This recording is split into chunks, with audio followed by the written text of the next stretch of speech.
आदाब, मैं हूं सफदर रिजवी। आप देख रहे हैं लाइव एक्सप्रेस चैनल। आपसे गुजारिश है कि इस चैनल को सब्सक्राइब करें, लाइक करें, शेयर करें और कमेंट करें। अब देखें एक अहम खबर। करोड़ों की वक्फ जायदाद रखने वाला वक्फ बोर्ड आजकल कंगाल हो गया है और उसके पास अपने कर्मचारियों की तनख्वाह तक देने के लिए पैसे नहीं है। इसीलिए उसके कर्मचारी हड़ताल पर हैं और बोर्ड के जिम्मेदार हाथ में कटोरा लेकर सरकार से भीख मांग रहे हैं। अब सवाल ये उठता है कि बोर्ड की आर्थिक स्थिति खराब क्यों हुई। हम इस सवाल पर गंभीरता से चर्चा करेंगे, लेकिन सबसे पहले इस बात पर चर्चा करेंगे कि मौजूदा समय में क्या हो रहा है और हड़ताल की स्थिति क्या है। क्या हड़ताल ज़्यादा दिनों तक चल सकती है या जल्द ही दम तोड़ देगी।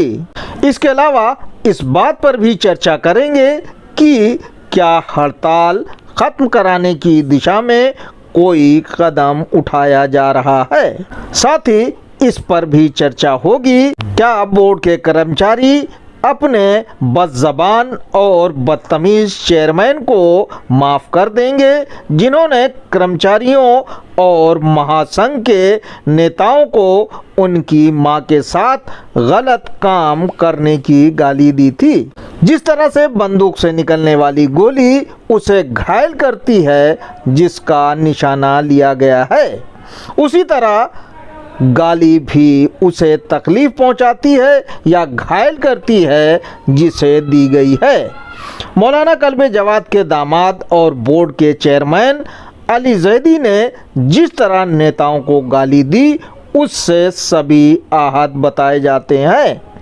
हालांकि ये भी बताया जाता है कि बोर्ड के कर्मचारी एक लंबे अरसे से गाली खाने के आदी हैं और उनकी चमड़ी गाली खा खा के मोटी हो चुकी है, इसलिए उनकी सेहत पर कोई असर नहीं पड़ता।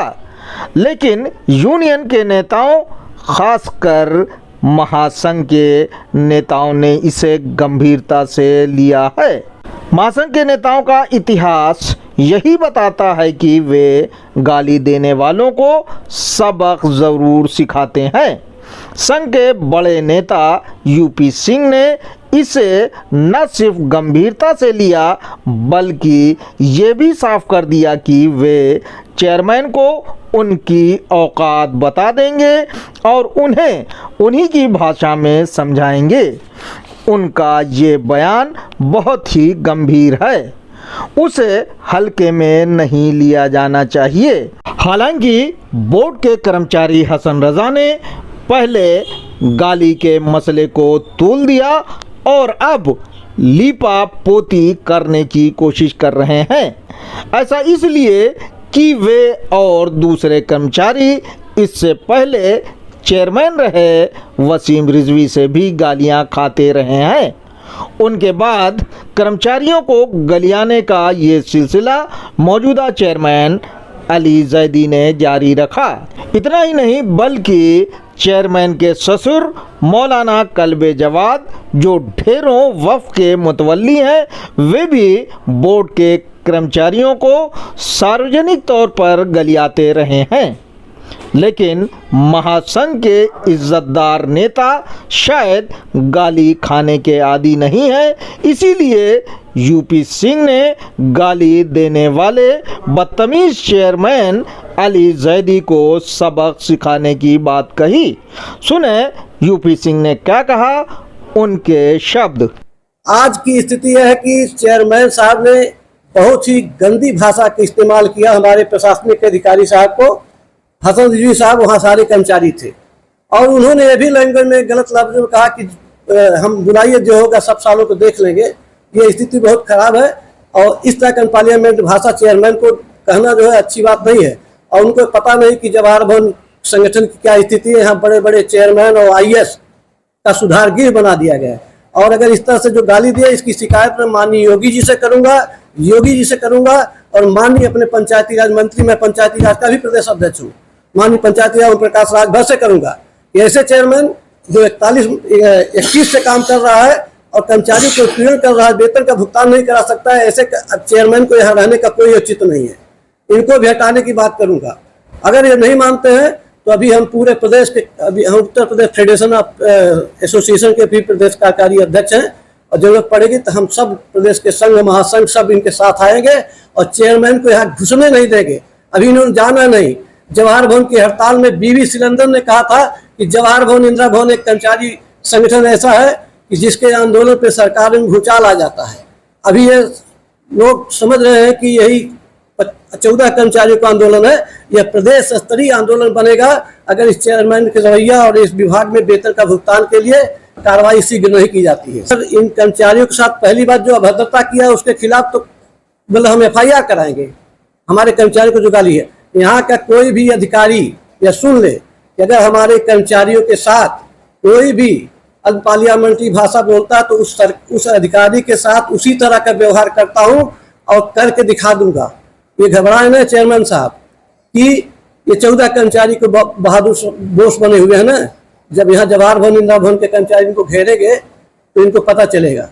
इस तरह पहली बार एक बार हमारे कर्मचारी को निलंबित किया था, यहाँ के सदस्य थे मानी, उनको हम लोगों ने खदेड़ दिया गेट तक।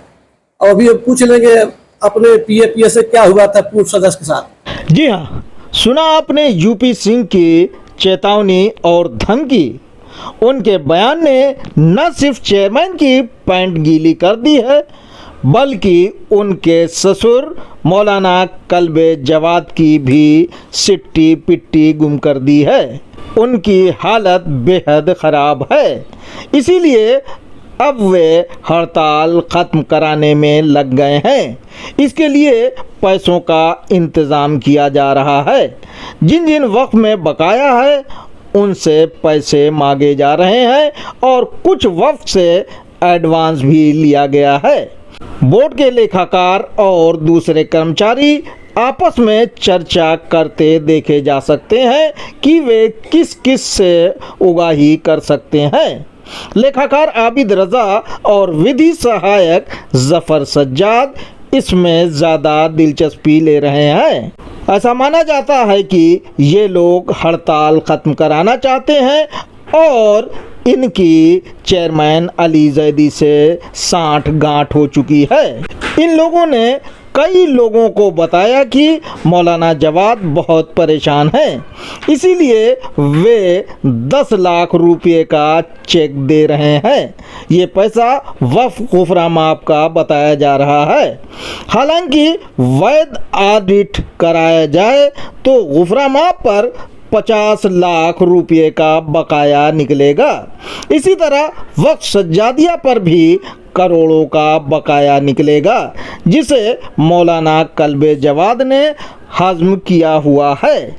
इस वक्फ की ज़मीन पर सैकड़ों प्लाट काटे गए हैं और एक एक प्लाट को 5 से 10 लाख रुपए में बेचा गया है।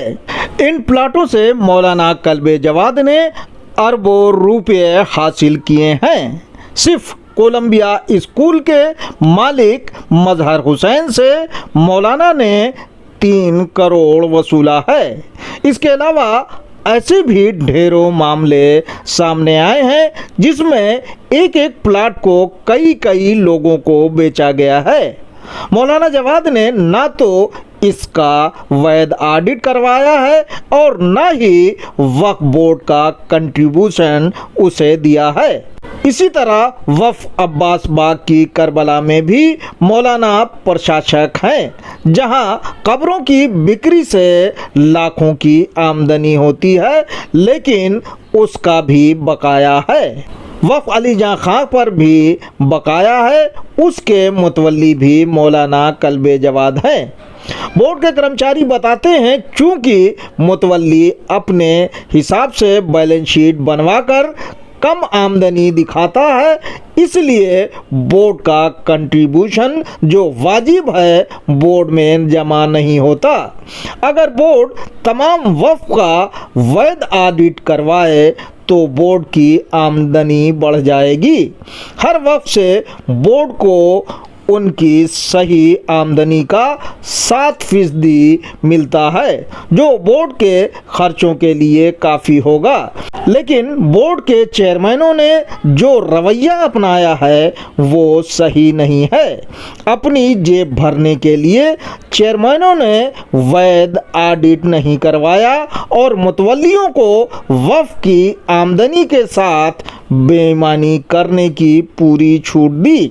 इसके एवज में चेयरमैन उनसे अवैध रूप से मोटी रकम लेते हैं, जो सीधे चेयरमैन और सदस्यों की जेब में जाते हैं। नतीजतन मुतवल्ली करोड़ों की आमदनी हजारों में दिखाते हैं और बोर्ड के चेयरमैन उस पर सवाल नहीं उठाते। बोर्ड के चेयरमैन सदस्यों की मनमानी और अवैध वसूली पर रोक लगा पाने में नाकाम हैं।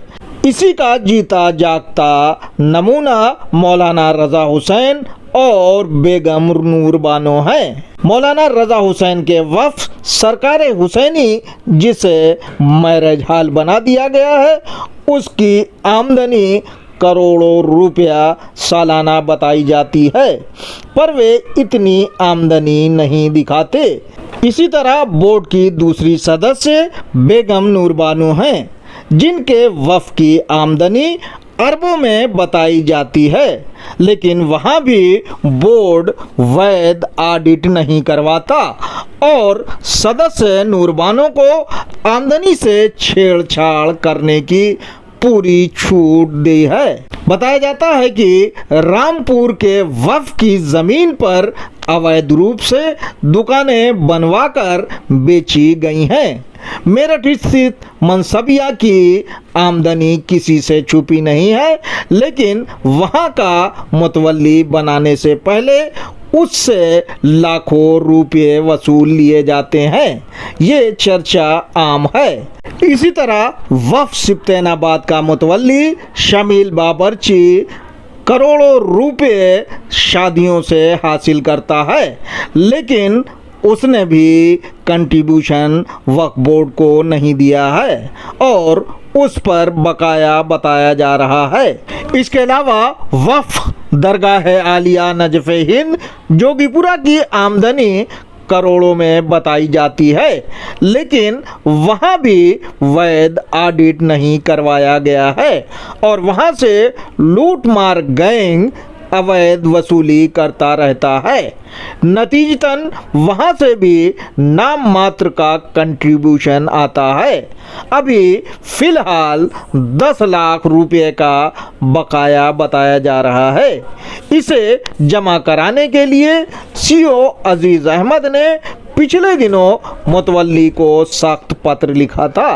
आगरा स्थित वक्फ मदारे शहीद सालिश की भी लाखों में आमदनी बताई जाती है, पर वहाँ से भी नाम मात्र का कंट्रीब्यूशन आता है, लेकिन बोर्ड के चेयरमैन और कर्मचारियों ने इसे बढ़ाने पर ध्यान नहीं दिया। उनके लिए आसान काम सरकार के सामने कटोरा लेकर भीख मांगना है। केंद्र सरकार वक्फ एक्ट में संशोधन करने जा रही है, लेकिन नए एक्ट में भी बोर्ड की आमदनी को लेकर सही रूपरेखा नहीं बनाई गई है। वक्फ मामलों के अल्लामा कहे जाने वाले ज़मीर नकवी का कहना है कि बोर्ड के चेयरमैनों को जब तक जवाबदेह नहीं बनाया जाएगा, तब तक अपनी जेब भरने के लिए चेयरमैन बनने वाले फर्जी समाजसेवी और बेईमान लोग बोर्ड का बेड़ा गर्क करते रहेंगे। पिछले रिकॉर्ड को अगर देखा जाए और सरकार से पूछा जाए कि भ्रष्टाचार में लिप्त कितने चेयरमैनों के खिलाफ एफआईआर दर्ज कराई गई या सरकारी एजेंसियों से उनके खिलाफ जांच कराई गई और उन्हें भ्रष्टाचार में लिप्त होने के जुर्म में सज़ा दिलवाई गई, तो शायद एक भी चेयरमैन का नाम सामने नहीं आएगा जिसे सज़ा मिली हो। खैर, बोर्ड के कर्मचारियों को वेतन मिलना चाहिए, क्योंकि हर एक वेतन के लिए ही काम कर रहा है, ताकि इस महंगाई के दौर में उसका और उसके बच्चों का जीवन यापन हो सके। खुशी की बात यह है कि मौलाना जवाद ने जिस तरह से 10 लाख रुपए का चेक दिया है, उसी तरह से दूसरे वक्फ के मुतवल्लियों को भी बोर्ड को कंगाल होने से बचाने के लिए सामने आना चाहिए, ताकि कर्मचारियों को वेतन मिल सके। बताया जाता है कि चेयरमैन ने कुछ कर्मचारियों को इस बात के लिए तैयार कर लिया है कि उन्हें मौजूदा चेयरमैन अली जैदी के कार्यकाल के बकाया 4 महीने के वेतन का भुगतान करवा दिया जाए और हड़ताल खत्म कर दी जाए। गाली के मामले को ज़्यादा तूल नहीं दिया जाए। कर्मचारी भी चाहते हैं कि हड़ताल खत्म हो जाए और कार्यालय में कामकाज शुरू हो जाए। बहरहाल महासंघ के नेता वक्फ बोर्ड के कर्मचारियों की हड़ताल खत्म करवाने के लिए क्या फैसला लेंगे, ये आने वाले दिनों में सामने आएगा। लेकिन ऐसा माना जा रहा है कि अगर कर्मचारियों को 4 महीने का बकाया वेतन दे दिया गया तो वे हड़ताल खत्म कर देंगे, भले ही उन्हें कुछ दिनों बाद फिर से हड़ताल करनी पड़े।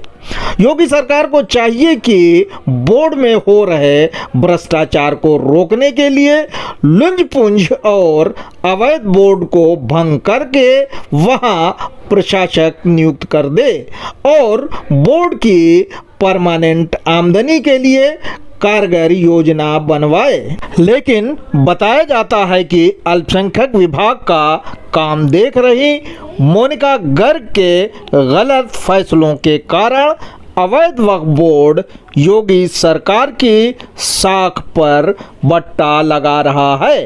वे मौजूदा बोर्ड के गैर कानूनी कामों पर कार्रवाई करने के लिए तैयार नहीं है, जिसकी वजह से योगी सरकार को सवालों के कटघरे में खड़ा किया जाता रहा है। आपसे गुजारिश है कि इस चैनल को सब्सक्राइब करें, लाइक करें, शेयर करें और कमेंट करें।